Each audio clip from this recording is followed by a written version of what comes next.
Did Nancy Pelosi cave to Democrats such as Alexandria Ocasio-Cortez when she called for an official impeachment inquiry into President Trump?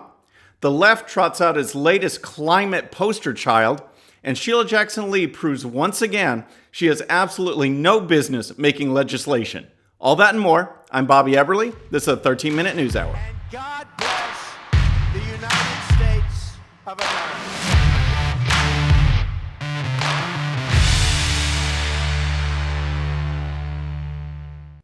All right, friends, welcome to the show. We have a lot to get to, and of course, the big story is this impeachment inquiry. And it's really interesting how things have gone down because Nancy Pelosi, it looks like, has finally caved in, and it's been pressure from what I call Russiagate Part 2, which is this Ukraine story, and then the endless pressure from Democrats such as Alexandria Ocasio-Cortez and other groups that wanted her to be tougher, to be stronger, to do more, to go after President Trump, to get rid of moderate Democrats, the whole works. She's feeling that pressure. She's fought back on it, but now it looks like everything has finally come together, and it's bad politics. It is bad politics. I think that she knows it, but it just became too much. And again, the pressure has been intense and ongoing. I mean, Alexandria Ocasio-Cortez, here's just an example. Last week, she tweeted this. It says, "It's going to take a bigger, stronger Democratic Party, one that returns to our FDR roots and fights for working people to change our future in 2020. We can't afford deep blue seats fighting against healthcare and equal rights. We need Marie for Congress." So that's a tweet of her supporting a challenger to a sitting Democrat, someone that the Democrats and Nancy Pelosi needs. Alexandria Ocasio-Cortez is supporting a far left challenger. But that's not all. Here's more from Alexandria Ocasio-Cortez. She tweeted this. She says, "It's one thing for a sitting president to break the law. It's another to let him. The integrity of our democracy isn't threatened when a president breaks the law. It's threatened when we do nothing about it. The GOP's silence and refusal to act shouldn't be a surprise. Ours is." All right, so see, and she's mentioned impeachment before, but that was a big one, and then she followed it up with this.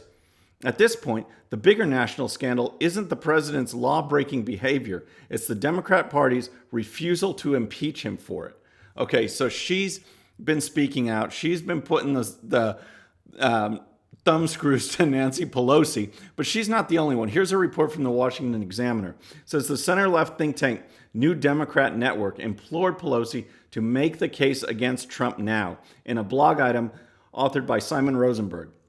"The case against him is a powerful one, but we need to make it," Rosenberg wrote. "Impeachment and potential removal will come only if we lean in and make the case, recognizing along the way that at some point, reticence and restraint become cowardice." All right.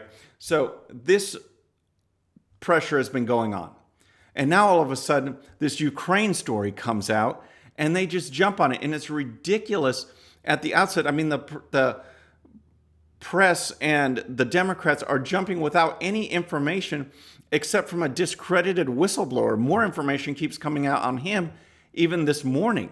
But Nancy Pelosi, I guess, felt that, all right, the pressure was too great. I've got to act. So she held a press conference, and here's part of what she said. This week, the president has admitted to asking the president of Ukraine to take actions which would benefit him politically. The actions of the Trump presidency revealed the dishonorable fact of the president's betrayal of his oath of office. So, like I said, it's all about Ukraine, all right? A conversation that happened between President Trump and the new president of Ukraine 2 months ago. All of a sudden, it's breaking news from a whistleblower that had no firsthand knowledge of the conversation. Keep that in mind. So here's more of what she said. Therefore, today, I'm announcing the House of Representatives moving forward with an official impeachment inquiry. I'm directing our 6 committees to proceed with their investigations under that umbrella of impeachment inquiry. The president must be held accountable. No one is above the law. All right, so there you have it. And it's not as if the Mueller investigation were a big enough circus. Now you've got this whole full-blown thing. I mean, Russia, nothing came of it. And now they're going after Ukraine when the real corruption, the admitted blackmailing and leverage over Ukraine was done in the Obama administration through Vice President Biden. to protect his son and influence and help his son. And again, this is the vice president. No vice president goes and talks to a foreign country on his own without authority from the president. So the Obama administration needs to be taken to task on that. It's real, and we talked about it on the last show, and yet it's being completely ignored. So, of course, President Trump had a reaction, and here's what he tweeted. He said, "I'm currently at the United Nations representing our country, but have authorized the release tomorrow of the complete, fully declassified and unredacted transcript of my phone conversation with President Zelensky of Ukraine. You will see it was a very friendly and totally appropriate call. No pressure, and unlike Joe Biden and his son, no quid pro quo. This is nothing more than a continuation of the greatest and most destructive witch hunt of all time." All right. And then yet later yesterday, President Trump also added this. He said, "Secretary of State Pompeo received permission from Ukraine government to release a transcript of the telephone call I had with their president. They don't know either what the big deal is. A total witch hunt scam by the Democrats." All right. So then we have White House Principal Deputy Press Secretary Hogan Gidley. He was on Fox News yesterday, and I want to use his clips because he did an excellent job of explaining what's going on with this transcript, and what's going on with the Democrats. He was on Fox News, and here's part of what he said. He's going to release it unredacted and in totality. We want the American people to see this. We want the American people to understand that the media and Democrats pushed a Russian hoax for 3 years with no evidence, and they're doing it all over again. So Gidley also called out the Democrats for not wanting actual information. And we've seen this before. They don't care about the facts. They don't care about this transcript that shows what actually happened in the call. They'd rather make the sideshow. They'd rather just, grandstand with their media allies to the American public. And here's what he said about that. But now they're saying, we don't want that. We just want what the whistleblower had to say. So they don't want the actual evidence of the phone call. They want someone's characterization who may or may not have seen this in person and heard it third hand. All right, so they don't care about the transcript, like I said. All they care about is making a show and trying to bring down President Trump. And just to show you how corrupt the left is, and through the Democrats and through the media, Jake Tapper over at CNN, of course, they were talking about it. Here's part of what Tapper said. This afternoon, President Trump announced by tweet that he will release the, quote, complete, fully declassified and unredacted transcript, unquote, of that phone call with the Ukrainian president tomorrow. Okay, and then he added this part. This is a White House that has falsified information before, from showing a doctored hurricane map to promoting a video that an outside group altered of a CNN reporter. So who knows if this transcript will actually be complete.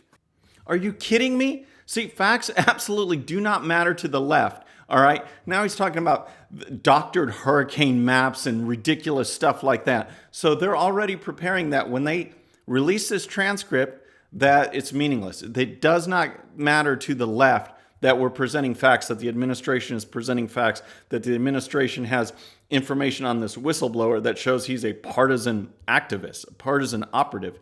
They don't care about that. They're just going to push through their narrative. And when they're presented with facts, they just ignore it. They discredit it. They're already starting. Tapper hasn't even seen this, and he's already trying to put a little idea in their super small audience that they have now and try and get it discredited, and they haven't even seen it. It's just ridiculous. So on top of that, talk about ridiculous. The left is in this new trend, and we saw it with testimony last week or the week before, and we've seen it on a number of subjects, of them trotting out kids to be their new spokesman, all right? These are kids. They're not experts at anything. They should be playing and studying and going to school and doing that kind of stuff, yet they bring these kids out there. And there's a number of political reasons for that. But the latest one is this Swedish girl, 16 years old, Greta Thunberg, and she was at the UN's Climate Change Summit this week. And she was speaking at the summit like she's some global expert. She's being labeled as a global climate activist. She's 16 years old. And here's part of what she said. This is all wrong. I shouldn't be up here. I should be back in school on the other side of the ocean.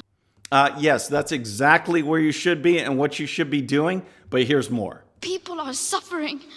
People are dying. Entire ecosystems are collapsing. We are in the beginning of a mass extinction, and all you can talk about is money and fairy tales of eternal economic growth. How dare you? Fairy tales of eternal economic growth. Fairy tales? But okay, but the frightening kids and scaring them to death that the world's going to end in 12 years unless we completely adopt socialism from top to bottom. That's not a fairy tale. That's all true. I mean, who's the economic expert here in this speech? I don't even understand it, but here's some more. You have stolen my dreams and my childhood with your empty words.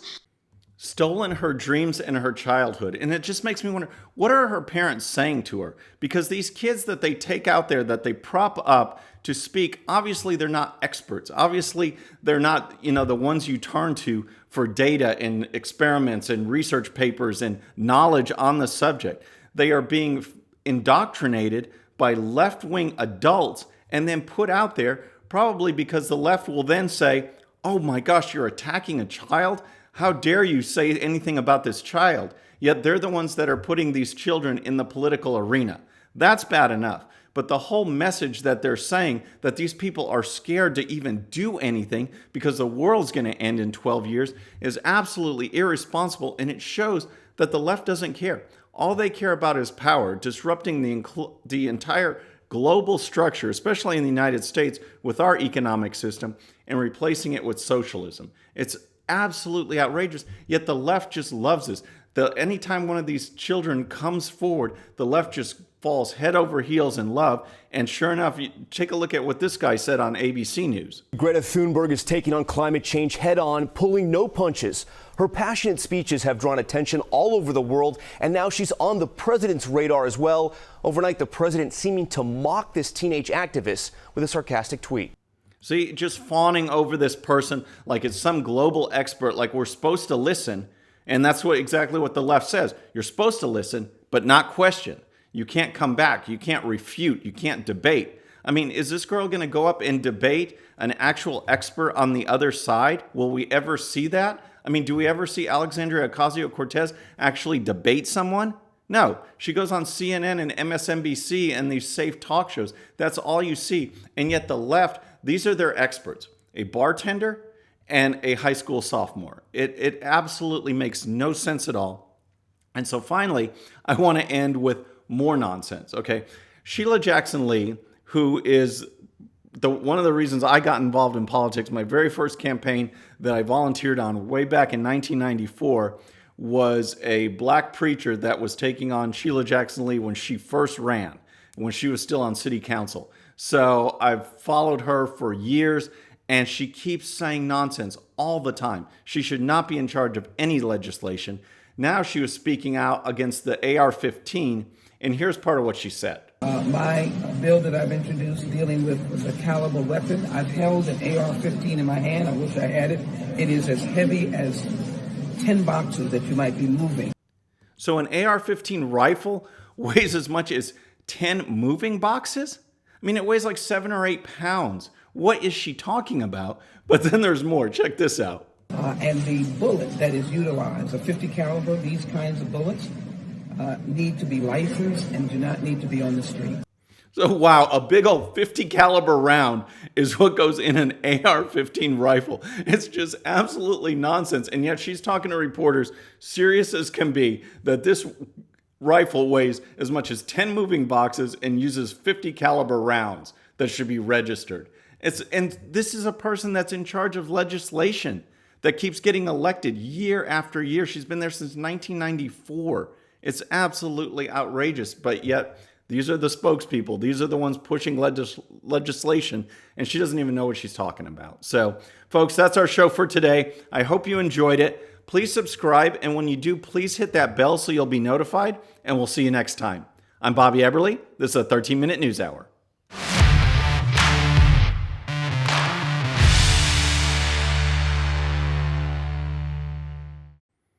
Okay, friends, just a little reminder before you go, and no, this does not count against my 13 minutes.